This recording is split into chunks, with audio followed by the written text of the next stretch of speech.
Now we're going to start off with the panels. And for the first panel, I'm going to welcome my colleague Léa on stage, and she will introduce her panelists as well. Over to you, Léa.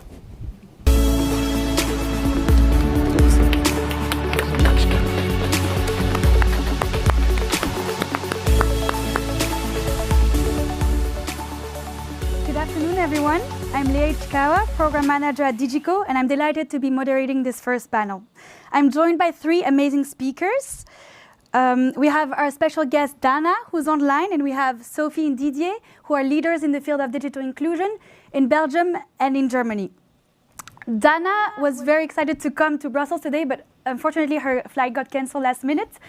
So she's joining online, and as we're discussing digital skills, it's really important we are also digitally agile in our ways of working. I'm super excited to have the three of you because the three of you have been running digital skills training for many years, and you are experts in your field. So thank you for being here with me today. So this first panel will discuss digital upskilling for the integration of migrants by looking at 3 European case studies. The 3 European case studies are the German case study, the Belgian case study, and the case study of Ukrainian refugees all over Europe. We will deep dive into training in digital skills from a practical perspective. We will see how digital skills training are designed to answer specific needs of migrants and refugees, and which methodologies work the best to address these challenges. And lastly, we'll discuss how digital skills can be a lever for untapped potential. So we will hear about these training providers' best practices and lessons learned from the field. We are hoping that you'll find this discussion insightful and you'll get useful takeaways from it.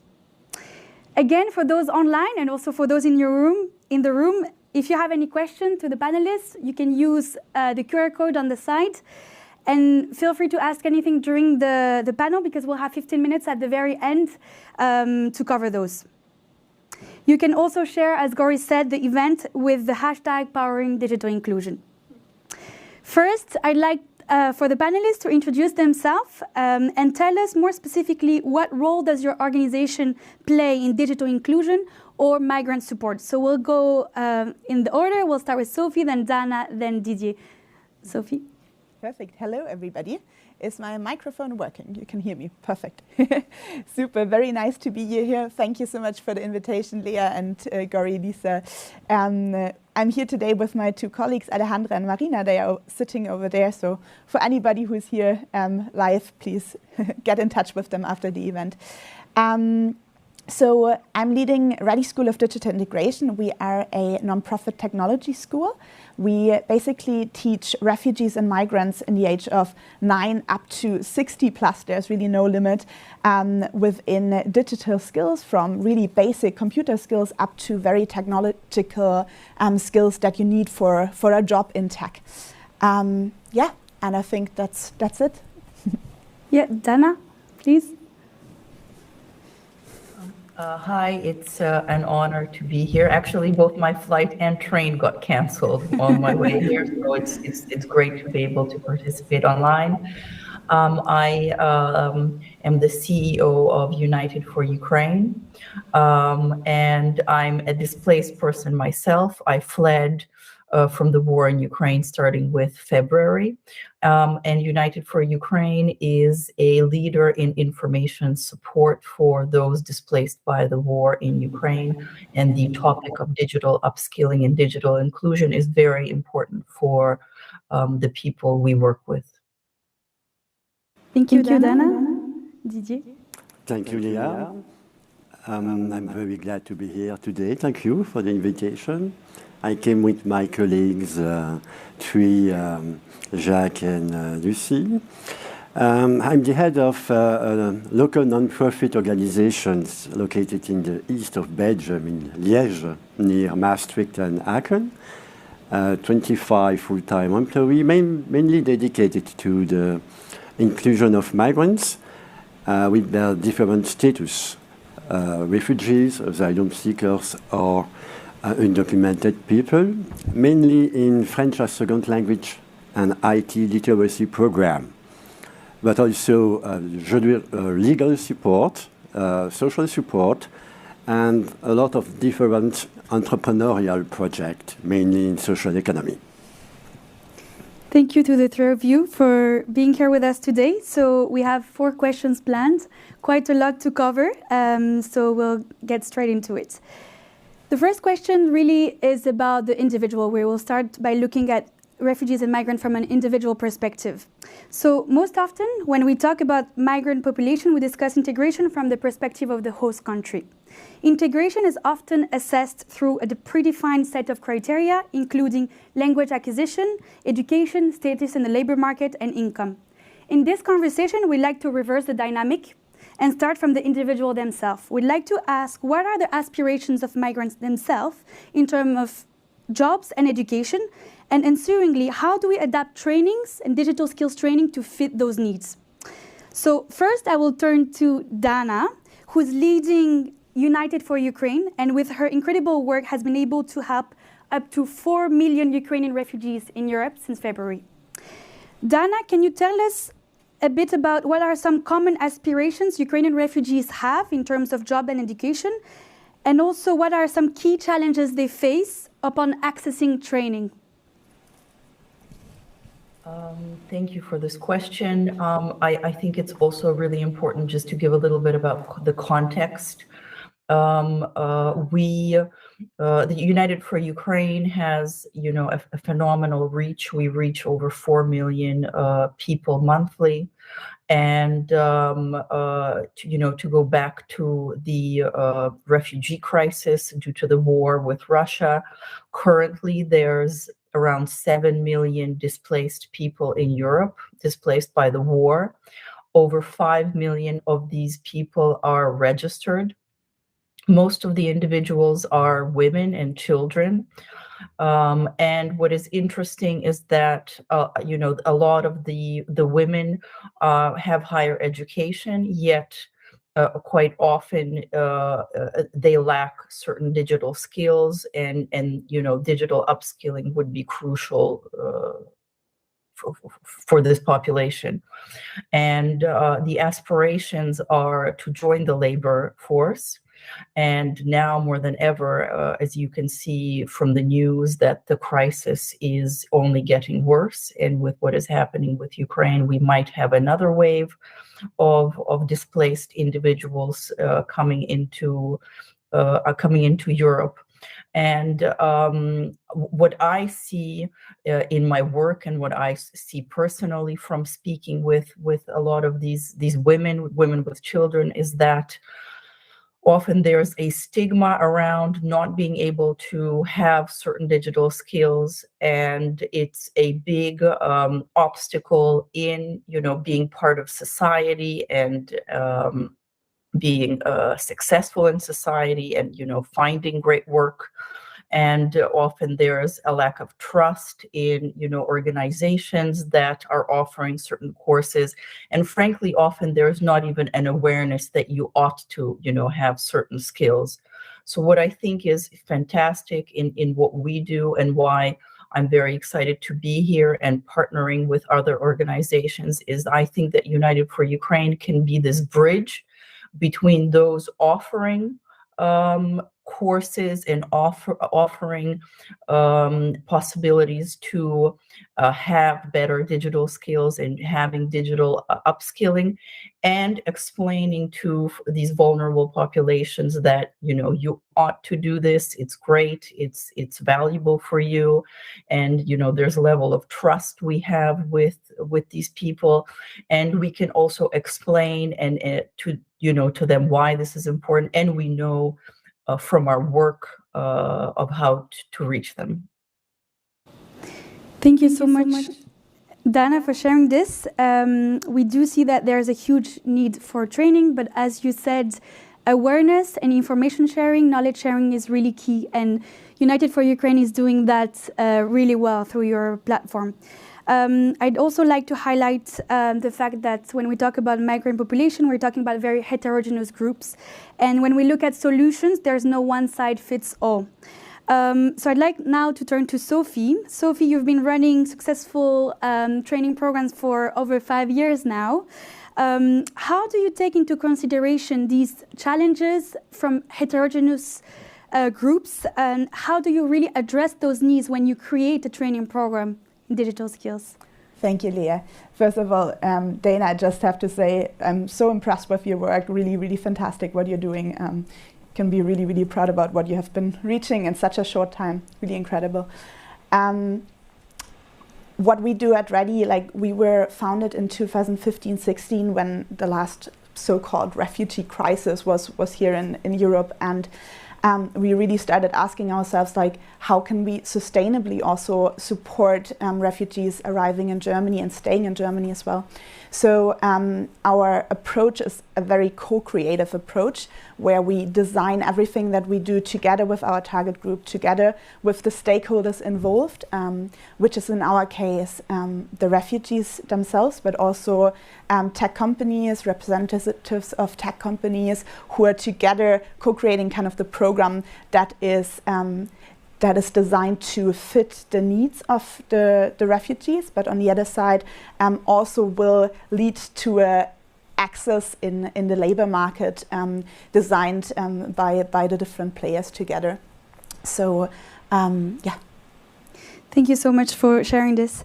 When we talk about designing content and designing training, now I'd like to go to the second question, which is really about digital upskilling pedagogy and methodology.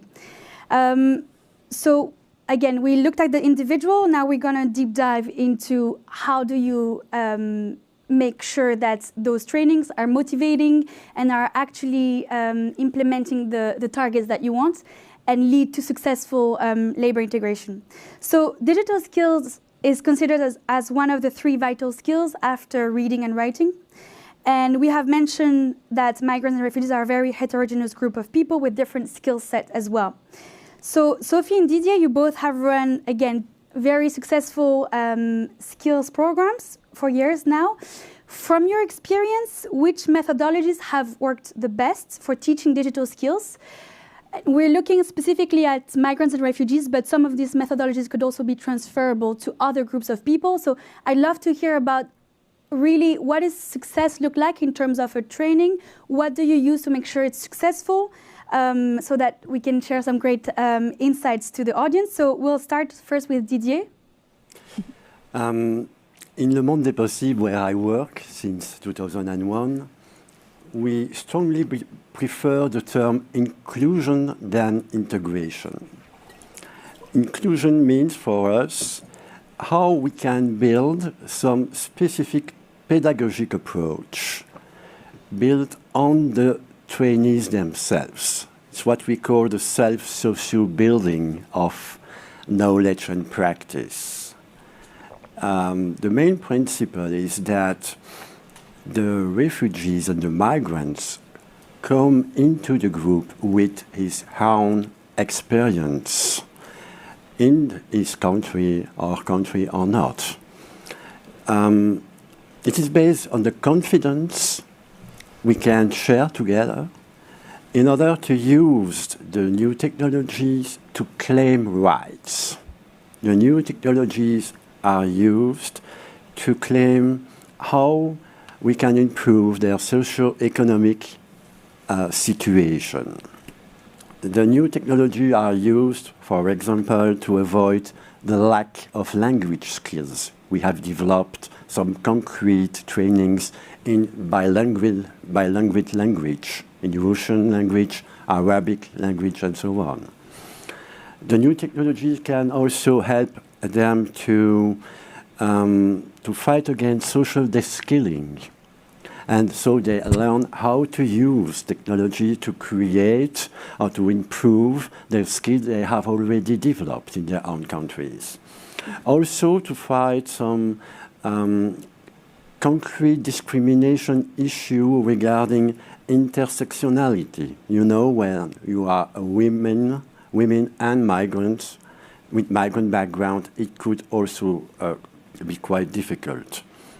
Also to raise awareness against the ethno-stratification of the labor market. You know, if you have a master's degree from Syria and you want to apply to a job here in Belgium, it will be quite difficult to have the same level, the same wages than the national.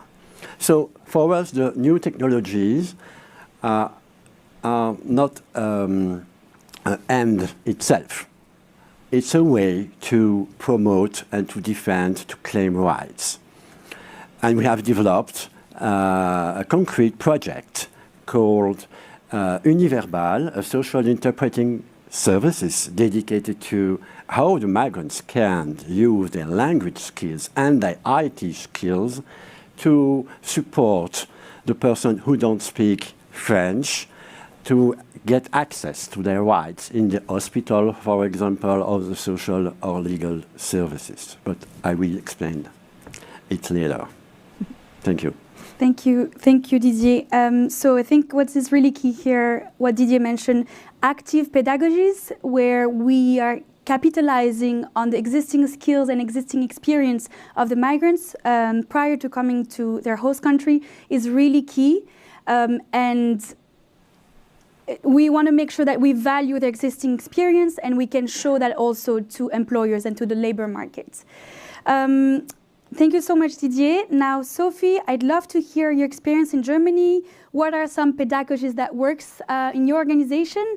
And what are some concrete tips you could give to the audience today? Yeah, so I think, first of all, many people are super interested in learning and starting and everything, but we need to adapt our programs in a way that makes it possible for them to access them, right? So for example, in the beginning of REDI School, we only had 10% female participants, and we're wondering why is that? How can it be? There are many refugee women also arriving in Germany, so why do they not find their way to our school? And we were sitting down together with refugee women, talking a lot, understanding what their needs are. And we saw that the format that we are offering is actually not working for them. Our format usually is happening during the week, during the evenings. In many cultures, it's tradition that the women stay home with their kids, and they cannot just leave their kids at home while they are sleeping and join our courses. So this is why we then started a new program, which was called the Digital Women Program, where we were having classes during Saturdays, where women could bring their kids, and where we offered childcare, so women could actually have the access while somebody is looking after their children in the next room. So this is the kind of basis for this. And what I think what makes our approach very special is that all of our teachers are volunteers, and this has two very big advantages for us and our students. The first one is that they are practitioners. They really teach what they know and work in from a daily basis, right? They are IT experts. They are working in tech companies. They're bringing their knowledge from a day-to-day basis to their classrooms.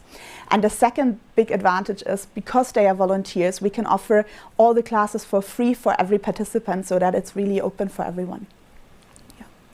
Thank you so much, Sophie. I think this is really the one point that you mentioned that is really important. The intersectionality between gender and the refugee migrant status is really important. I saw already some questions about this for the Q&A, so we'll go into that later. You also mentioned something that is really, really interesting. You have a really strong network of professionals who are the ones teaching the students. I think this model is very, very powerful. And I really like this concept, and it also gives direct access to the labor market in some ways, because the volunteer teachers can give some tips directly to the students, and there's no intermediary in between. So we discussed in the first question individual aspirations, then we discussed methodologies and pedagogies. Now I'd like to look at digital skills as a catalyst of other opportunities. So digital skills, as we know, because they are transferable, we can see them as a lever for more opportunities and for learning even more skills and different skills. It can be a catalyst, and if developed well, it can become a career path in itself. So Didier and Sophie, again, both your organization in Belgium and Germany have a very strong link with employers. You have a strong network of employers around you, and I think this is what makes your organization is so strong. This gives students an easier route towards the labor market, because you have the capacities in place and the processes in place to give them those pathways when they finish the course, and the opportunities are right there. So I'd love to hear a bit about some concrete stories in which a training in digital skills led to a job in the tech field. I think if you have this kind of anecdote, it will be really helpful for us. We'll start first with Didier. Oui, yes. As I mentioned, we strongly believe in Le Monde des Possibles, in social economy perspective. Maybe you know the social economy is based on 4 main principles. The first is the service we can bring to the community. The second is the governance. The third is how the initiative, the social economy initiative, could be autonomous. And the fourth is the distribution of the income between the community. This is the 4 main principles of a cooperative, for example. And in Le Monde des Possibles, we developed 2 main initiatives led by the migrants themselves. As I mentioned, Univerbal, the social interpreting service, and the project Sirius, called Sirius Scope. These 2 projects are using the new technology in order to bring concrete answers to concrete social problem in the society. The social interpreting services, as you can guess, when a person who doesn't speak French, she's coming from Russia, from Ukraine, from Afghanistan, from Syria, and needs a concrete interpreter to help.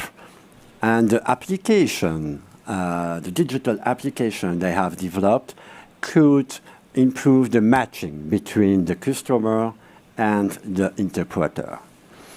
Also, in the Sirius project, they are working on digital skills like coding, web designing, digital arts also, in a way to develop social innovation projects. It's a laboratory. And these projects, these IT skills are linked to entrepreneurial skills. So they have to learn how to realize a business plan, how to realize a marketing strategy, and so on. These projects are quite linked to, of course, employers, but also to specific customers. For example, Sirius has developed, in some cases, a specific answer for the non-profit organization who wants to develop, who wants to have a specific web design solution. So they have found specific segment on the market. This is the 2 main social economy project we have developed. Thank you so much, Didier. We think these 2 approaches are really powerful, and I think this is quite unique, this socio-economic approach. I haven't seen that in a lot of other projects, so thank you for the amazing work that you do, and we're super happy to support your organization in this.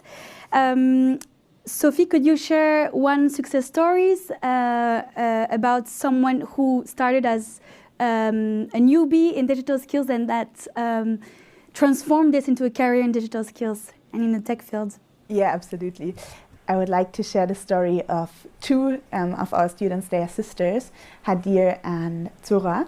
They are from Afghanistan, and they came to Germany a couple of years ago when they were 17 and 18 years old.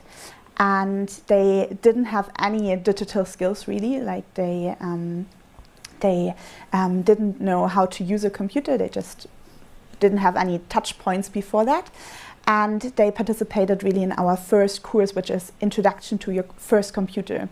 So you really learn everything from the basics of turning on a computer, of using an email address, and everything that you need to know before actually any career in the digital field is possible.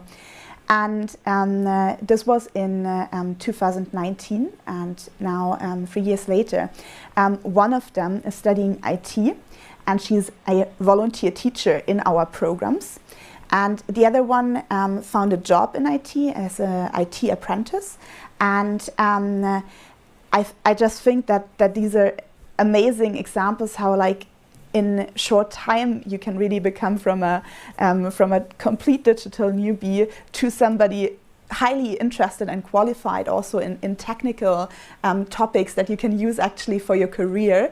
And we know that the tech career has lots of open positions and needs new talents to come in. So I think that's a really remarkable story of these ladies. And one thing that I forgot to mention before, remember I said we had 10% female participants in the beginning, and now we have over 65% female participants in our courses. So I think it actually really works to have more women also in tech if we offer the right courses and formats and everything.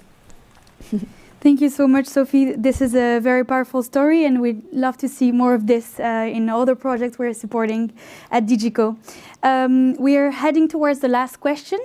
And the last question ties really well with the second panel, because we're looking at the link between digital skills training and the ensuing labor integration. So thank you for all your great insights. Again, we have the last question to all the attendees. If you have any question, send them now, because we'll have the 15 minutes at the very end to answer all of this. I saw there are already some great ones. If you have any, please send through. So to conclude, from your perspective, to the three of you, Dana, Sophie and Didier, again, we looked mostly at the training itself from a practical perspective. Now I'd like to take a step back and look at what is missing in your perspective from the huge puzzle that is labor integration. What part of the puzzle is still missing, and what do you think could be improved on a system level? Not only about your training and your organization, but about other sectors as well. What is missing and what needs to be done in order to allow for smooth integration and comprehensive integration of migrants and refugees? And we'll start first with Dana for this question. It's a great question, and I hear about these fantastic organizations that have phenomenal programs, and I understand that a certain, let's say, woman from Ukraine, how do you make it so that she knows about these courses? So here, from my experience in United for Ukraine and from my personal experience of speaking with a lot of displaced people, living in the same town with them, I understand that there's, the communication is the missing link. So communicating to these displaced peoples about opportunities that can help them thrive. Also, explaining why these opportunities can be beneficial is also, a possible missing link. And this is why I'm so excited yet again to, be part of this panel and to meet all. Is I think that in collaboration and in partnership, we can bridge this gap between a fantastic organization that has a great course in digital upskilling and people who really need them, but don't know where to find this information or why this information is, possibly important for them. And trust, yet again, I would like to go back to this moment, is a really important moment to discuss. Is that, displaced people are stressed. They're in a foreign country. There's for example, for the people that we work with, there's a war going on. There's just a lot of things happening, So it's important to be able to reach them and explain to them, and it's important for them to be able to trust your organization, to be able to listen to this message. And another aspect about that I think is very important in this puzzle is working with organizations that are are run by displaced people. So, for example, our organization is run by both, diaspora and displaced people, and we really understand, what is happening, what are the feelings, what are the needs of these populations to be able to even communicate, to you folks, and then all of us can be together in an inclusive space to be able to discuss these solutions. Thank you so much, Dana. I think something really important you mentioned here, and this is something we see often in the programs that we support. The dissemination of information is really key, and having platforms like yours with the example of Ukrainian refugees is really, really important to disseminate the fact that there are this kind of digital skills training existing, also to motivate people to do so. So these 2 points are really key. I'd love to hear from Sophie. What part of the puzzle do you think is missing for labor integration? Yeah, for me, so there are 2 parts. One part is the legal part, and what we can see here is that with the Ukrainian community, we can really build a best practice about that, at least in Germany. So we can see that Ukrainians receive 2 weeks after they're here regularly like a work permit that enables them to work really, really easily or really, really fast, at least from the legal perspective. That is of course necessary to get a job in the first place. This is unfortunately something that we don't see a lot with other refugee communities. Sometimes it takes years until refugees are able to work. So I think there's definitely something here that needs to be changed. And as I said, I think we can really build up on this best practice that we see with the Ukrainian community right now. And then the second part is, and this goes a bit in the direction of companies, we have a super, super great network of 500 partners in the tech industry. And there are many, many great companies who really want to give opportunities to people coming out of refugee communities and migrant communities.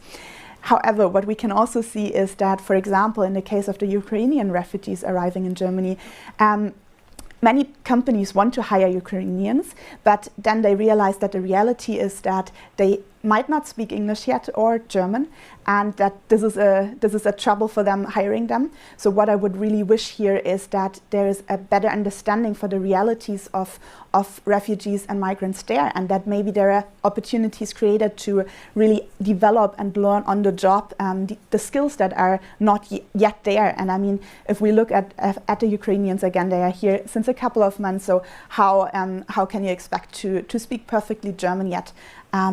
I think these are my 2 points. Yeah.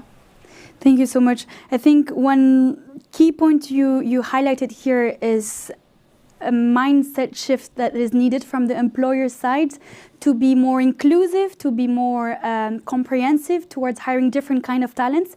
This is something we'll touch upon a bit also in the second panel. So thank you for highlighting this issue. Didier, I'd love to hear what is your perspective on this. Which part of the puzzle is still missing?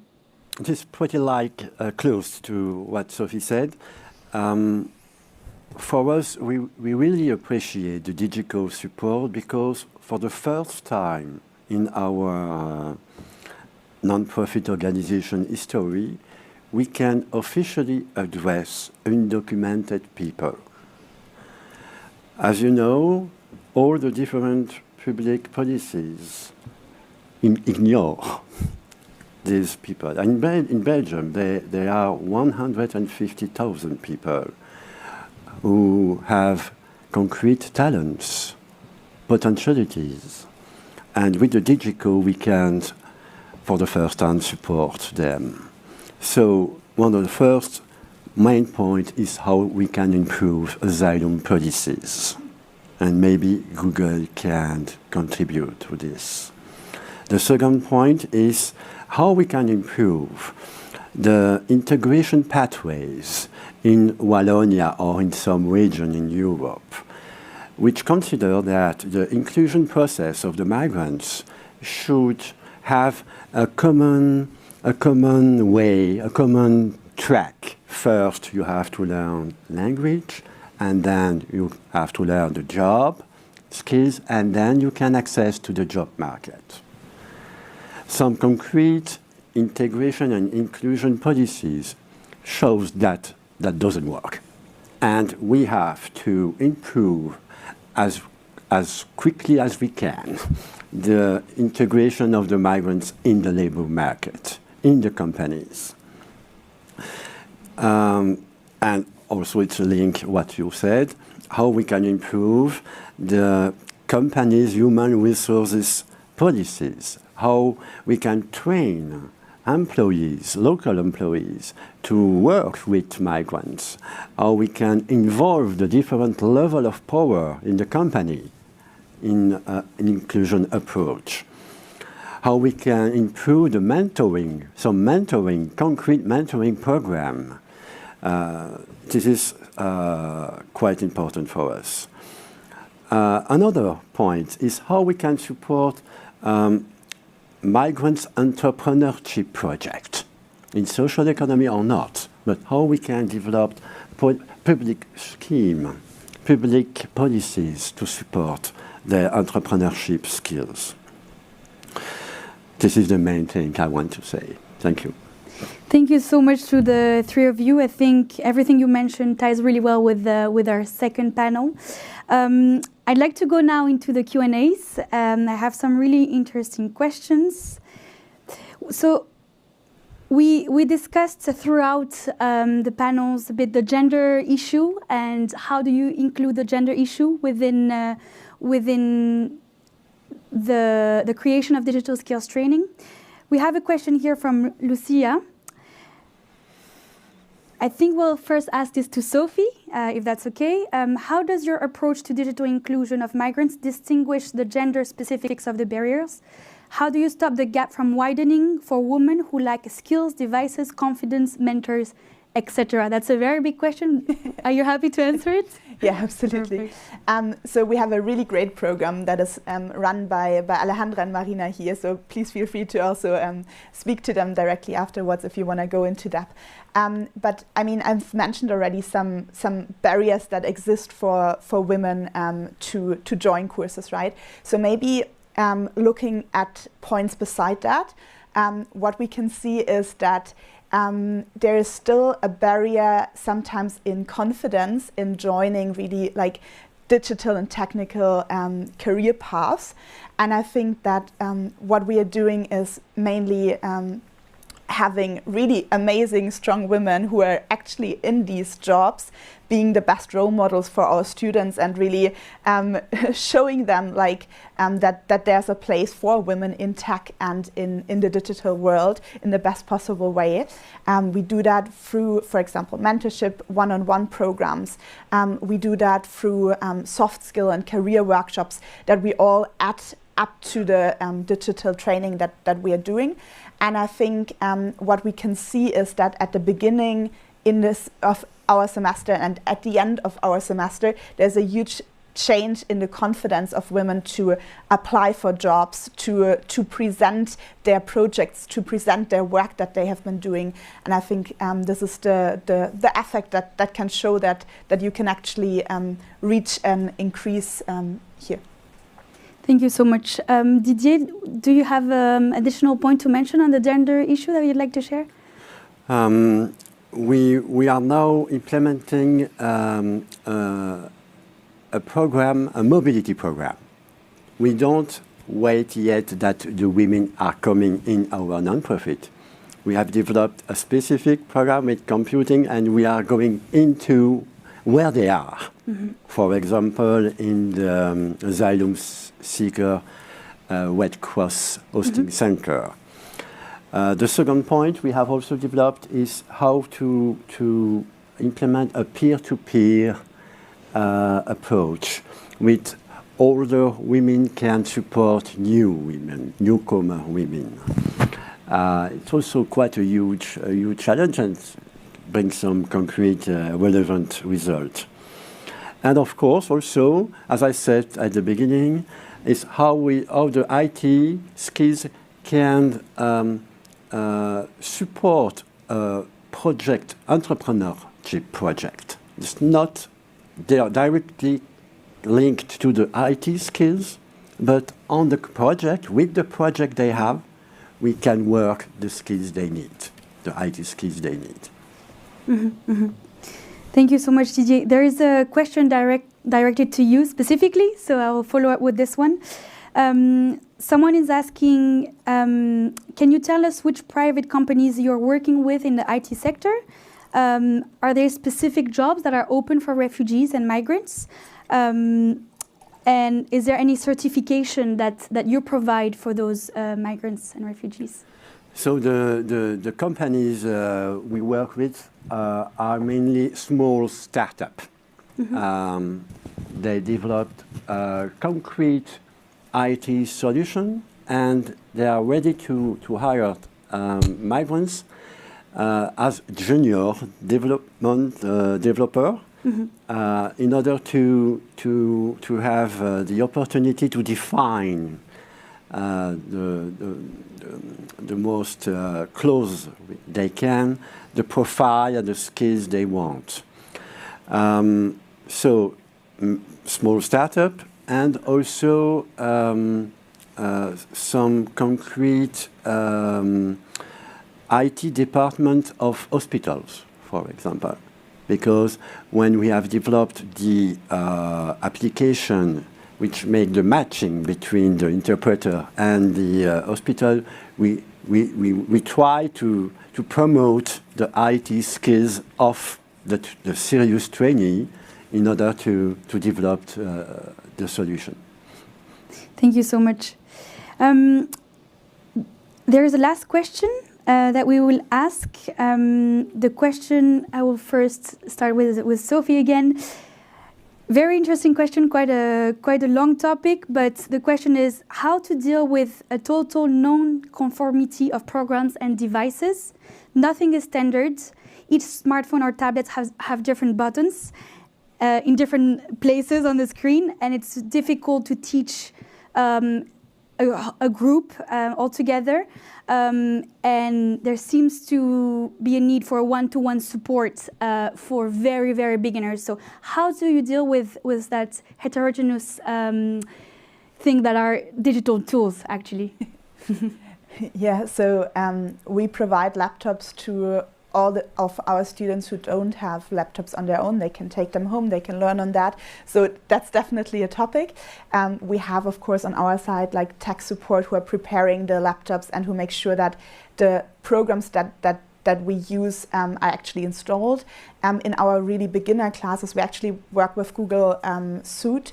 So we really wanted to use a tool that is accessible also for our students after they are done with our classes, so open source. And of course there are ways of finding like conformity in that sense, but I definitely get the struggle with it. And maybe just one example, when the pandemic was present, it was really, really hard to actually reach and teach the real beginners of the digital world. And what these ladies over there did was, I mean, fantastic together with the community and the teachers. They actually started courses to teach them via WhatsApp, because this is the digital tool that they are actually used to and that they know how to use. So through WhatsApp, they were step by step bringing more digital skills to our students, and I found that really interesting. So I think you can find a common ground also, but a certain kind of installation in the start of the beginning is also, of course, important in order to save some time over the semester as well. Thank you so much.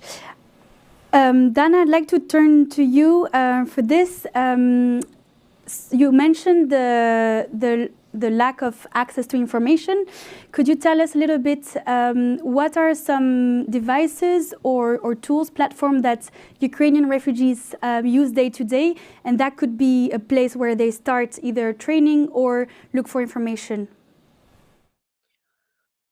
Well, in United for Ukraine, we're obsessed in, trying to do the best job we can to, spread information that is valuable, spread information about, partners offering, let's say, courses, we know where, what Ukrainians use. So, for example, we know that Ukrainians, for example, use Viber a lot, and some, for example, don't even know WhatsApp or don't know how to download WhatsApp, for example. Another interesting tidbit is that we know that, they spend a lot of time on Telegram and Instagram. So now we're launching a Telegram channel to be able to provide information there. And, going back to, for example, Instagram is used more, than Facebook. So it's just important to really keep track, of this and be able to, provide information in places where people actually access information. Thank you so much. We are now at the end of the panel. I'd like to summarize with the three key points what we discussed today. So first, we discussed aspirations of migrants and refugees. We know that they are very heterogeneous groups, but we discussed that we could address those specific challenges that they face, for example, by adapting course time, being flexible with the course schedule to allow for example, women to join, but really looking at what makes them not join digital skills training and really address those barriers specifically. Then we discuss methodologies and pedagogies and what works in your perspective. We discuss active pedagogies and participatory approach where migrants and refugees are included directly during the creation of the program, during the writing of the content, really. I think this is a really powerful concept. We discuss as well the socio-economic approach where migrants are included in jobs that can serve the society right away, and they are actors of their own solutions, like Didier mentioned. We also discussed the power of having a direct link with network of professionals, like Sophie does in her organization, REDI. I think this is really powerful, and this can really be a great insight for other organizations.